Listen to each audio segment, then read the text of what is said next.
Hi students, नमस्कार। मैं अरुण पाठक परीक्षा दृष्टि चैनल के माध्यम से आप सभी का स्वागत करता हूं।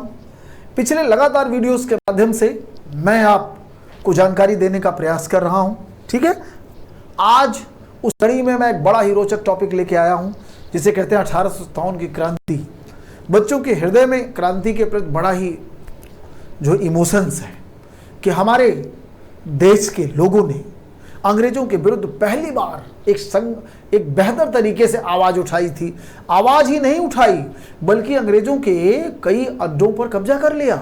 जगह जगह अंग्रेजों की नाक में दम कर दिया। अंग्रेजों को पहली बार भय लग गया भारतीयों से कि भारतीय कुछ भी कर सकता, ये इस लेवल पर जा सकता है कि हमारी सत्ता उखाड़ फेंकता।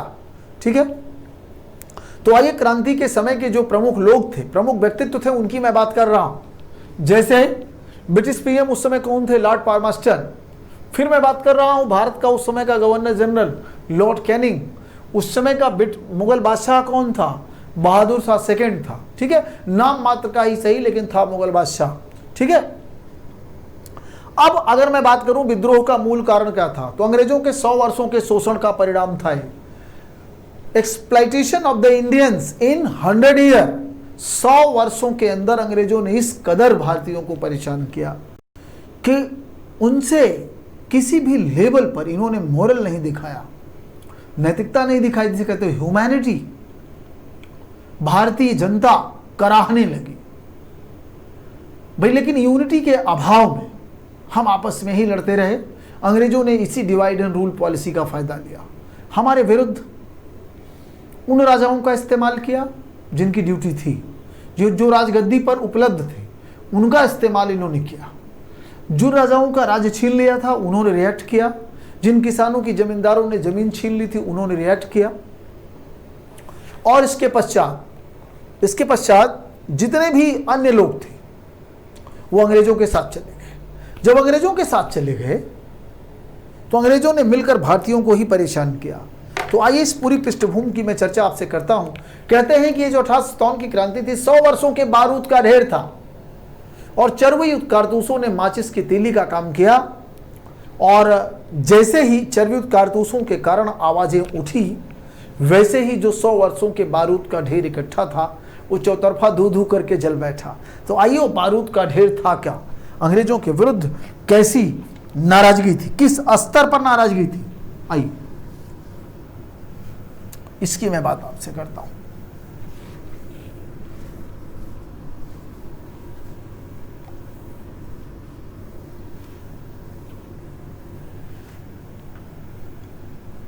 तो देखिए, बेसिकली मैं बात सबसे पहले आपसे करने जा रहा हूं कि क्रांति का कारण क्या है।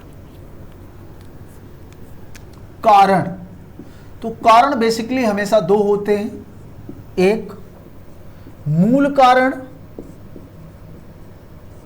और दूसरा करंट कारण, तत्कालिक कारण। तत्कालिक कारण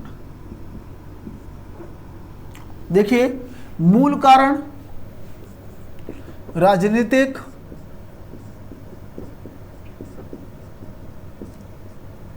सामाजिक,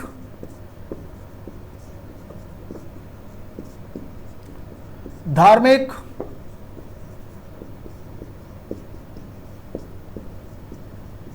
आर्थिक, प्रशासनिक, सैनिक। और जरा सा थोड़ा सा और ध्यान दें, तत्कालिक का। तो अब बात यहां पे आती है, एक एक का हम लोग विश्लेषण करेंगे वन बाय वन। ये 100 वर्षों के बारूद का ढेर यहीं से जमा हुआ। सबसे पहला पॉइंट मैं आपसे शेयर करना चाहता हूं, राजनीतिक कारण। ये क्या था? इसका सबसे जो घिनौना पहलू था, डलहौजी की राज्य अपहरण की नीति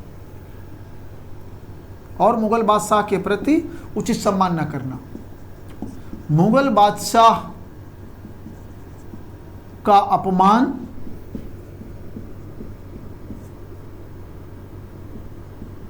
दूसरी चीज भारतीय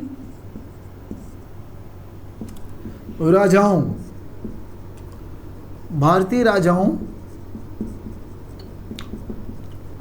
की सीमाओं का सम्मान न करना,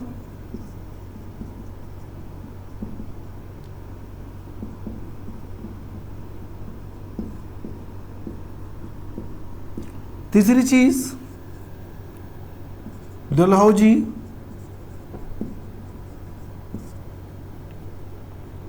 जैसे साम्राज्यवादी शासकों की नीतियां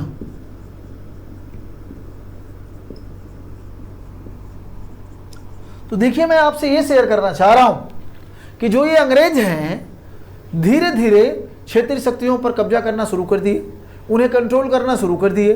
और सबसे बड़ी चीज कि इन्होंने उस समय के तत्कालीन भारत के राजा मुगल शासक का जो है धीरे धीरे अपमान शुरू कर दिए। पहली चैलेंजिंग अकबर द्वितीय के समय शुरू होती है। अकबर द्वितीय को सम्मान देना बंद कर दिया और उनसे बराबरी की बात करने लगा। लॉर्ड एमहेस्ट ब्रिटिश गवर्नर था, जिसने कहा कि मैं आपके बराबरी पर व्यवहार करूंगा।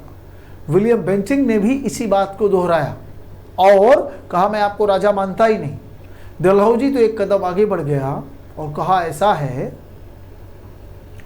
अब आपकी राजशाही नहीं रही और आप धीरे धीरे लाल किला खाली करने की योजना बनाइए। तो मुगल बादशाह का लगातार अपमान हो रहा था और भारत की जनता मुगलों को अपना राजा मानती थी। ठीक है, भारत की जनता मुगलों को अपना राजा मानती थी।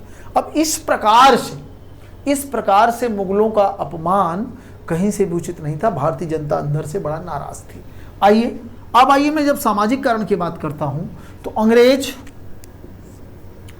भारतीय समाज के रीति रिवाजों में हस्तक्षेप करना शुरू कर दिए सुधार के नाम पर। जैसे सती प्रथा को समाप्त करने में अंग्रेजों ने बड़ा इंटरेस्ट लिया, नरबली प्रथा को रोकने में बड़ा इंटरेस्ट लिया। तो लेकिन जो हमारे परंपरावादी समाज के लोग थे इसका भी विरोध कर गए कि अंग्रेजों ने हमारी प्रथाओं में टांग अड़ाना शुरू कर दिया।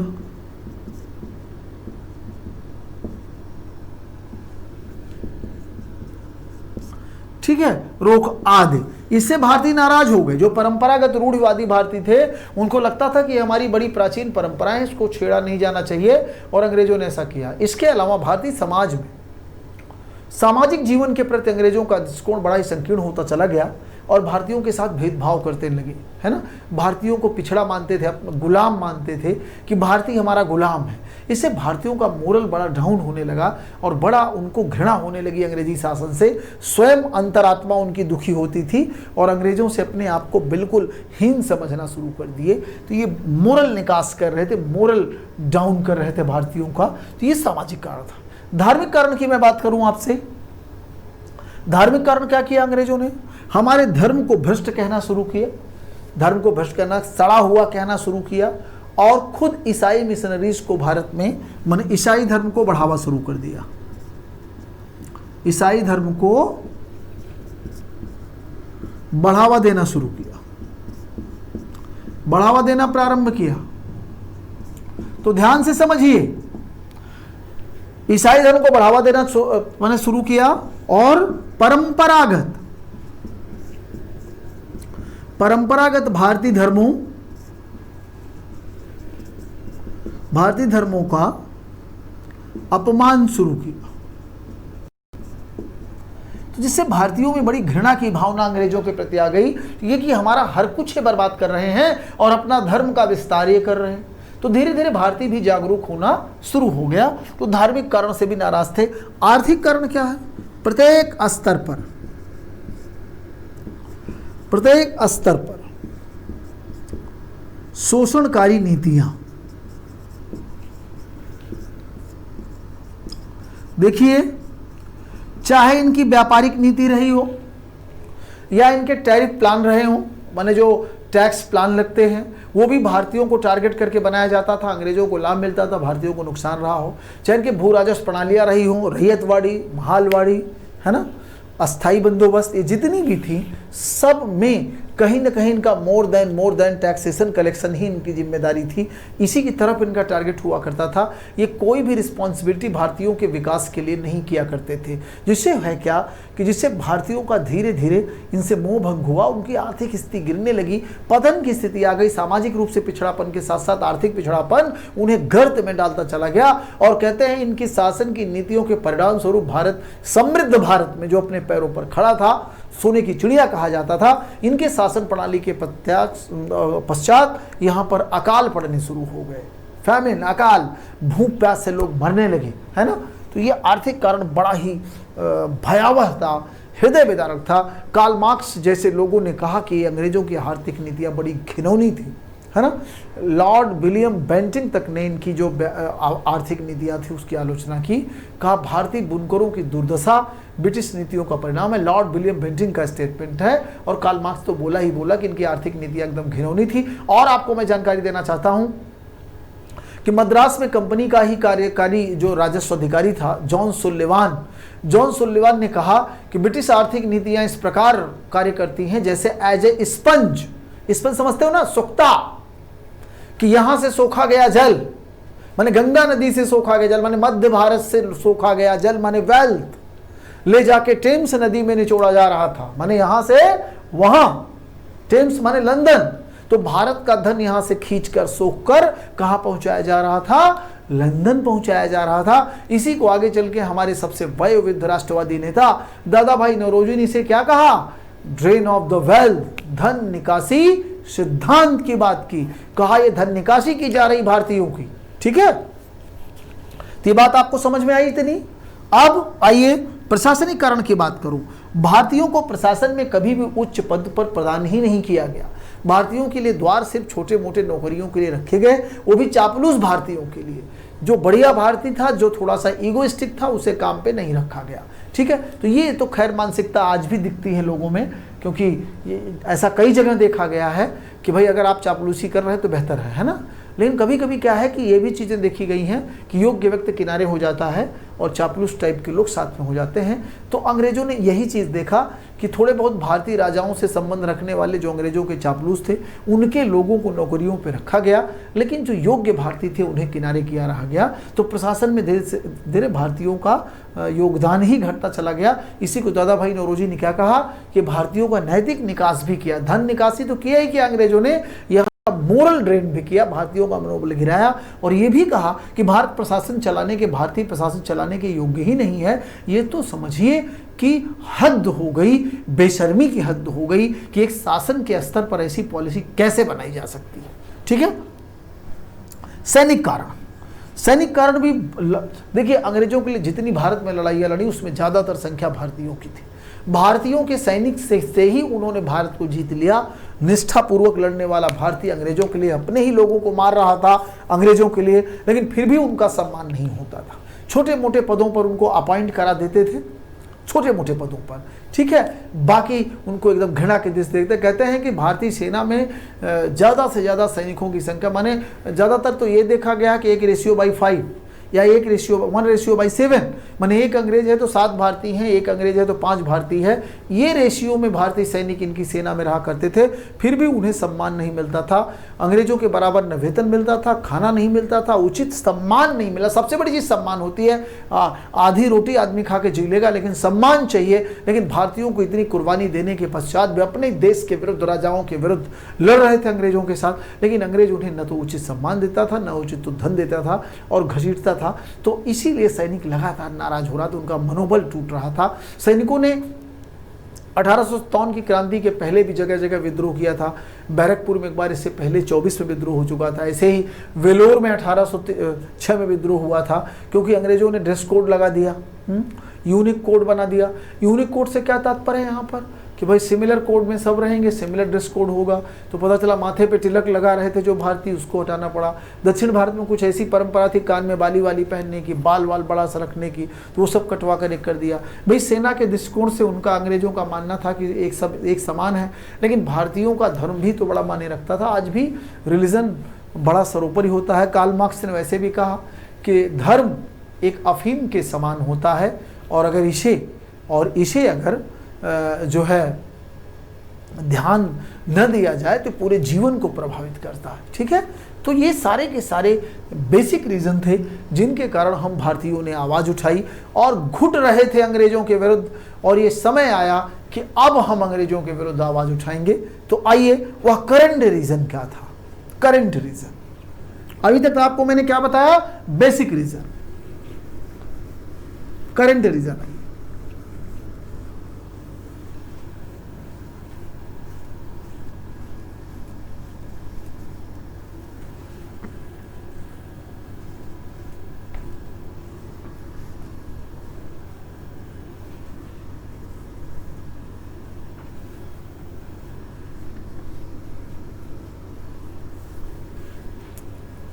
आइए, जो करंट रीजन, तत्कालिक कारण,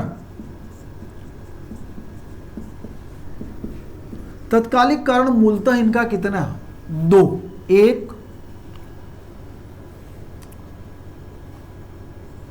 दिसंबर 1856 एडी में अंग्रेजों ने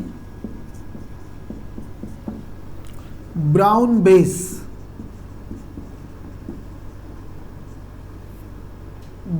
बेस गन के स्थान पर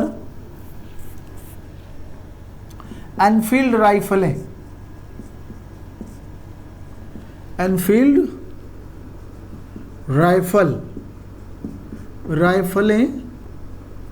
प्रयोग की या प्रयोग प्रारंभ की। ठीक है, अब जो इसमें बुलेट लगती थी, इसकी बुलेट समझते हो ना, गोली, इसकी गोली में गाय एवं सूअर की चर्बी लगी होने का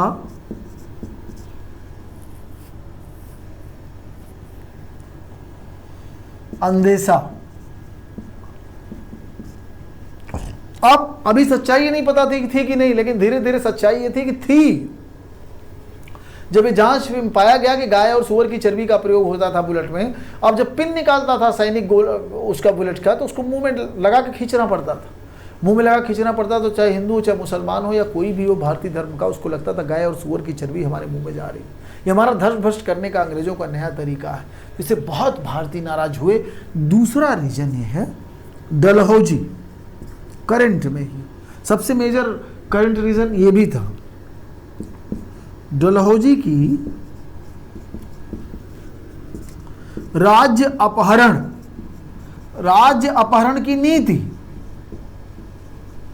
इसी को बोलते हैं क्या? डॉक्ट्रिन ऑफ लैप्स या व्यपगत सिद्धांत।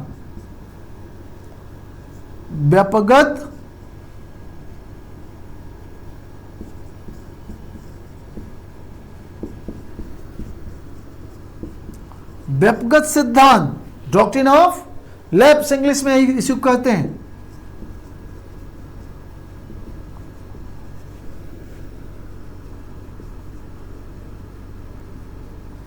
डॉक्ट्रिन ऑफ लैप्स, तो ध्यान से समझिए, यह वो पॉलिसी थी जिसके जरिए अंग्रेजों ने उन भारतीय राज्यों का, भाई देखो राज्यों की 3 श्रेणियां अंग्रेजों ने बनाई। जो स्वतंत्र थे उनके उत्तराधिकार के मामले में इन्होंने कोई भी हस्तक्षेप नहीं किया, लेकिन जो राज्य अंग्रेजों के समर्थन से शासक बने थे उनके यहां गोद लेने पर बैन लगा दिया। कहा जिसकी अपनी संतानें, डॉक्ट्रिन ऑफ लैप्स की यही पॉलिसी थी कि जिसकी अपनी स्वयं की संतानें नहीं हैं वह किसी दूसरे को उत्तराधिकारी घोषित नहीं कर सकता। गोद लेने की प्रथा पर प्रतिबंध लगा दिया, जिसकी वजह से कई राज्यों को हड़प लिया। उसमें सतारा वगैरह प्रमुख राज्य थे। ठीक है, सतारा, तंजौर, मैसूर, ये सब ऐसे राज्य थे जिनको हड़प लिया गया। मैसूर तो खैर पहले ही हड़प लिया गया था, है ना। संबलपुर, बघाट, उदयपुर, झांसी, सबको हड़प लिया गया। ठीक है, इसके अलावा अवध का या अवध राज्य का कुशासन, अवध राज्य का कुशासन के आधार पर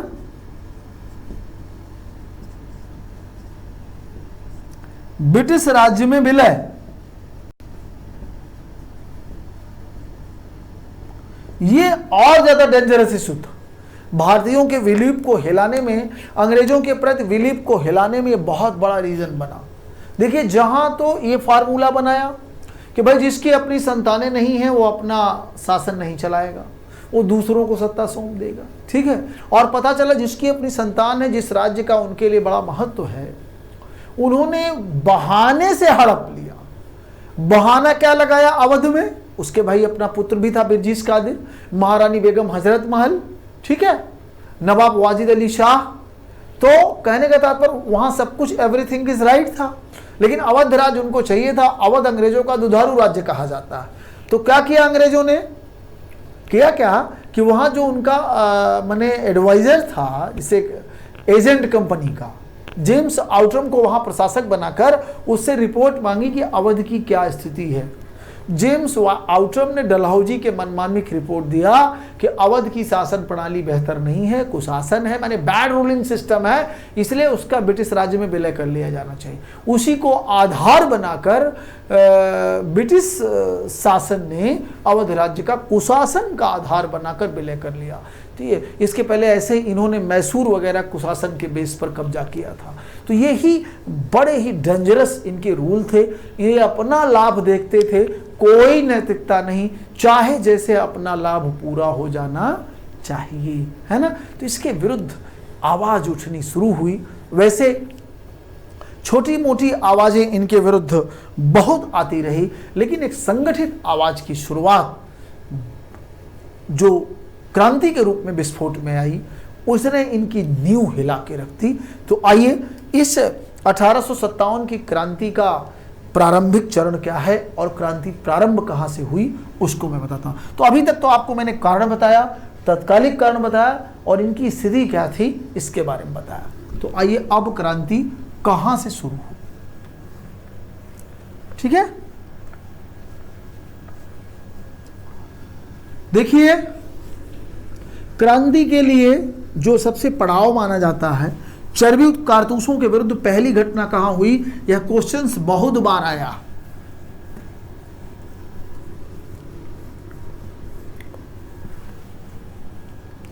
चर्बीयुक्त कारतूसों के लिए क्रांति माने आवाज सबसे पहले कहां उठी? देखिए, चर्बीयुक्त कारतूस, चर्बीयुक्त कारतूसों के विरुद्ध प्रथम आवाज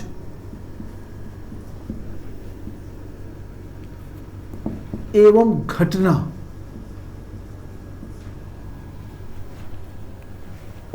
29 मार्च, कुछ 24 मार्च कहते हैं, लेकिन सबसे प्रोबेबिलिटी जो है वो 29 मार्च की, 29 मार्च 1857 एडी को बैरकपुर छावनी में घटित हुई। बैरकपुर छावनी, ये बैरकपुर है कहां?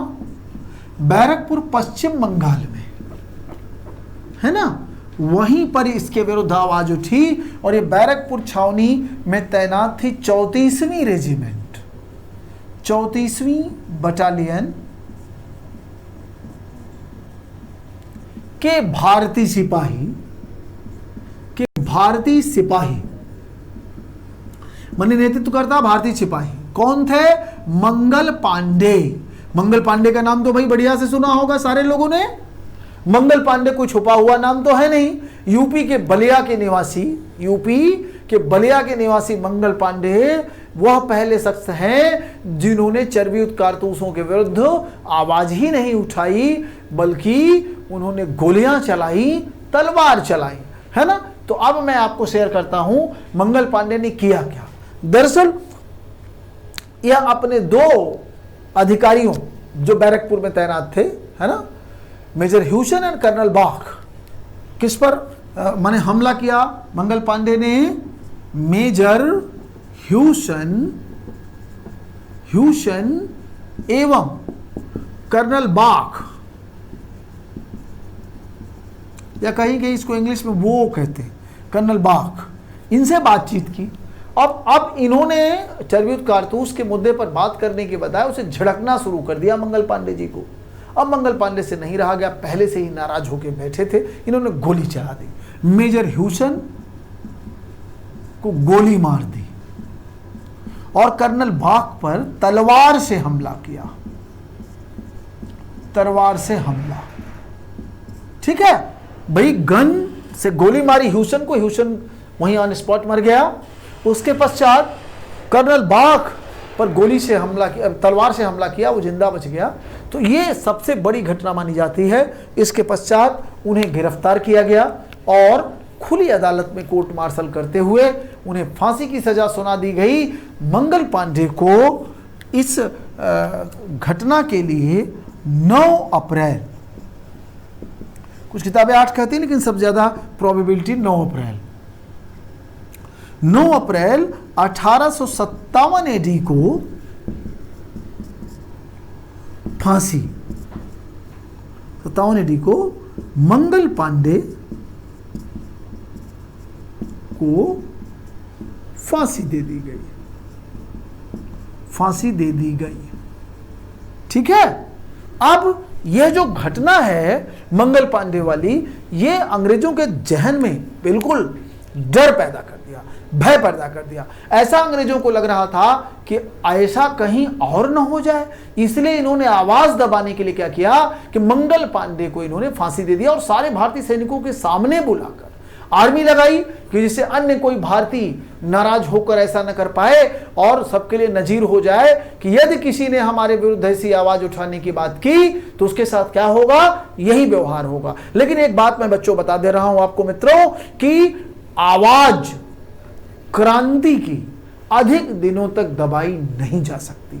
नाराजगी है, आप कुछ समय के लिए दबा सकते हो, लेकिन अगर उसे सॉर्ट आउट नहीं किया तो विस्फोट करेगी। तो मेरा कहना है कि चिंगारी तो अंग्रेजों ने बुझा दिया, मंगल पांडे रूपी चिंगारी बुझा दिया, लेकिन जब मेरठ से वोल्केनो फटा, फिर उसे वह संभाल नहीं पाए। मेरठ का वोल्केनो संभालना इनके लिए मुश्किल हो गया। तो कहते हैं कि क्रांति की प्रारंभिक आवाज दबाई गई और वास्तविक आवाज शुरू हुई मई में। इस घटनाक्रम की मैं बात करूं, क्रांति का प्रारंभ मई में माना जाता है, वो भी 10 मई को। कहां से? मेरठ से।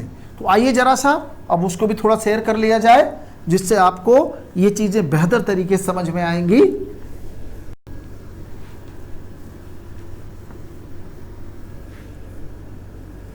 तो ध्यान से समझिए, यहां तक तो आपको बिल्कुल दिक्कत नहीं होगी। अब यहां आपके पास फैक्ट ही फैक्ट हैं, कॉन्सेप्चुअल फैक्ट भी हैं, सामान्य एग्जाम के भी फैक्ट हैं। तो अगर आप इस तरीके से पढ़ते रहे तो निश्चित आपका विकास होगा और छोटी से छोटी परीक्षा और बड़ी से बड़ी परीक्षा, सिविल टारगेट आप ज़्यादा अच्छा कर सकते हो। उत्तर प्रदेश पीसीएस की जो आगामी परीक्षा है, आप यहाँ हमारे परीक्षा दृष्टि चैनल के माध्यम से यदि आप टेस्ट सीरीज ज्वाइन करना चाहें तो तुरंत जड़िए, और करना चाहिए, चाहे क्या होता है। यदि आपको आगे जाना चाहिए तो तुरंत आपको टेस्ट सीरीज ज्वाइन कर लेना चाहिए। टेस्ट सीरीज के लिए ओपन है और आप कॉल करिए और जुड़ते रहिए फटाफट, है ना। अब ऐसे हम लोग टेस्ट सीरीज के पहले इतना पढ़ा देंगे कि आपको और बेहतर टेस्ट सीरीज और आसान लगने लगेगी। ठीक है, तो आइए, क्रांति का प्रारंभ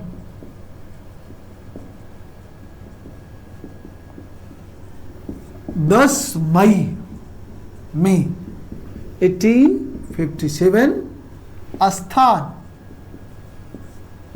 मेरठ छावनी। छावनी mean cantt area, Uttar Pradesh. ये बात आपको ध्यान देना, ठीक है। घटनाक्रम क्या है? घटनाक्रम, पहली चीज 23 अप्रैल 1857 को मेरठ में तैनात देसी घुड़सवार सेना, घुड़सवार सेना के 90 सिपाहियों को चर्बी युक्त कारतूस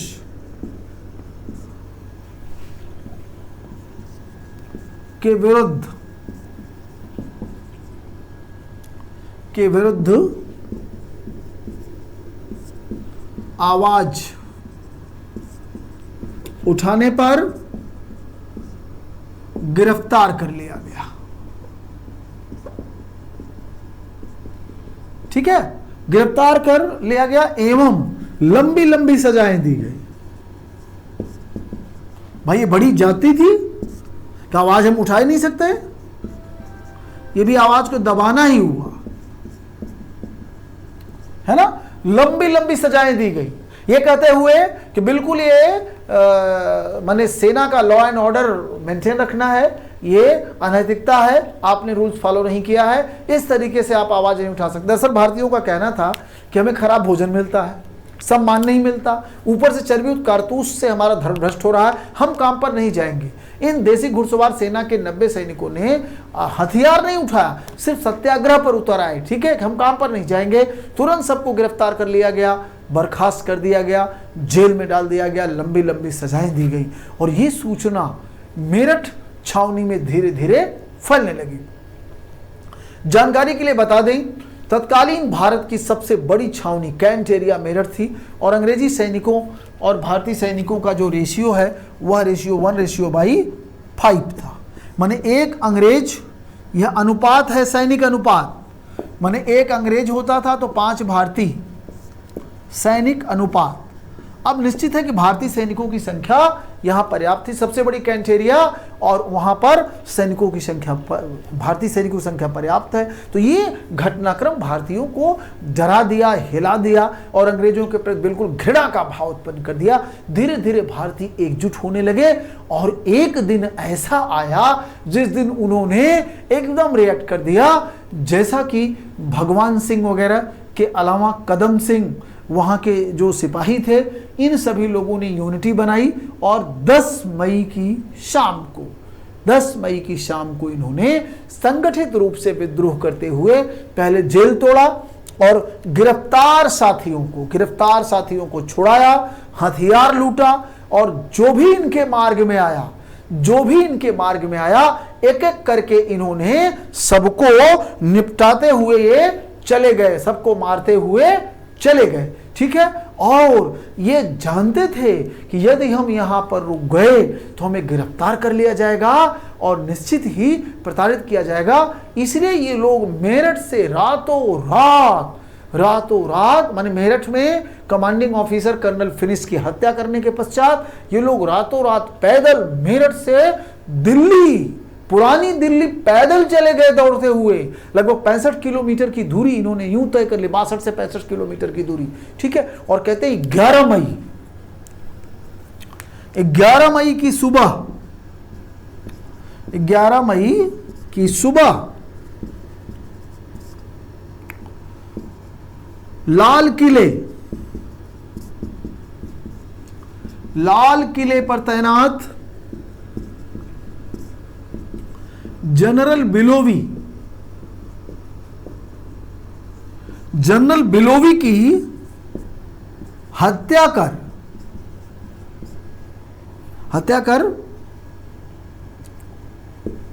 किला जीत लिया या किले पर अधिकार कर लिया। किले पर अधिकार करते हुए 82 वर्षीय वृद्ध सम्राट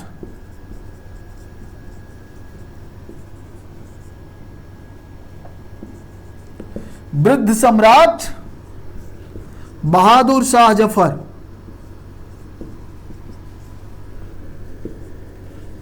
शाह द्वितीय जफर को भारत का सम्राट घोषित कर दिया।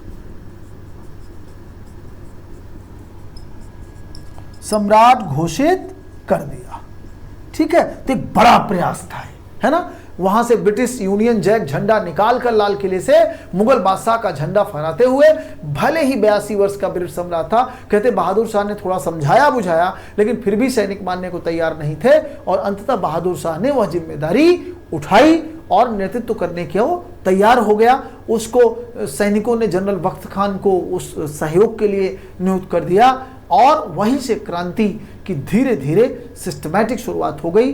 और इसके पश्चात जो जहां पीड़ित था क्रांति के पश्चात, माने इस घटना के पश्चात जो जहां पीड़ित था भारत में, वो चाहे रानी लक्ष्मीबाई रही हो, चाहे नाना साहब रहे हो, चाहे सतारा के राजा रहे हो, अथवा बेगम हजरत महल अवध से रही हो, सभी धीरे धीरे इंटरकनेक्टेड होते गए और इनके विरुद्ध 4 जून को एक महाविस्फोट हुआ जिसमें पूरा भारत माने झांसी ग्वालियर से लेकर बिहार तक, आरा तक एक के बाद एक विस्फोट होते रहे और अंग्रेजों की नींव हिलाने में कामयाब हो गए। लेकिन आपको जानकारी मैं देना चाह रहा हूं कि इस दौरान भारत के महत्वपूर्ण केंद्रों पर विस्फोट हुआ। लेकिन आपको यह भी जानकर हैरानी होगी कि तत्कालीन पदस्थ राजा, पदस्थ माने ऑन ड्यूटी, जो अंग्रेजों के सहयोग से शासन कर रहे थे, वह लोग भारतीयों का साथ न देकर बल्कि ब्रिटिशर्स का साथ देकर उन भारतीयों को मारने और पकड़वाने में मदद किया जो अंग्रेजों के विरुद्ध आवाज उठाए थे। नहीं तो निश्चित चुनौती के साथ कहता हूं कि उस दौरान ही अगर भारतीय राजाओं का सहयोग मिला होता, सिर्फ आत्मबल मिला होता, सिर्फ मोरल बल मिला होता कि भारतीय राजा अंग्रेजों का साथ न देते, तो निश्चित हम उसी समय सत्ता पलट चुके होते, भले ही अराजकता हो जाती। कुछ लोग कहते हैं कि अंग्रेज अगर उस समय चले जाते, क्रांति सफल हो जाती तो बड़ी अराजकता हो जाती। ठीक है, क्या अराजकता हो जाती? उस अराजकता में भी चलते फिरते सीख जाते। महात्मा गांधी का एक स्टेटमेंट मैं आपको बताना चाहता हूं, जब जापान भारत की सीमा पर लड़ने चला आया तो लगातार गांधी जी मांग कर रहे थे अंग्रेजों भारत छोड़कर चले जाओ, तो अंग्रेज कह रहे थे नहीं, अभी भारत का जाने का समय नहीं है, अगर हम अभी चले गए तो हम भारत दलदल में फंस जाएगा, कीचड़ में फंस जाएगा।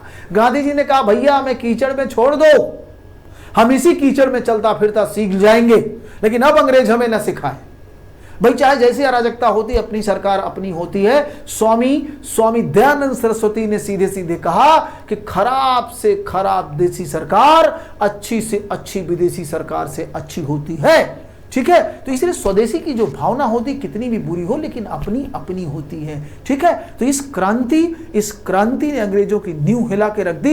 यदि भारतीय राजाओं ने सपोर्ट न करते तो निश्चित वहीं परिवर्तन हो जाता। और इस बात का सबूत है लॉर्ड कैनिंग का स्टेटमेंट। क्या कहा? धन्यवाद ज्ञापन दिया कि इस आंधी में भारतीय राजाओं ने तरंग रोधक का कार्य किया। तरंग कौन थे? भारतीय क्रांतिकारी।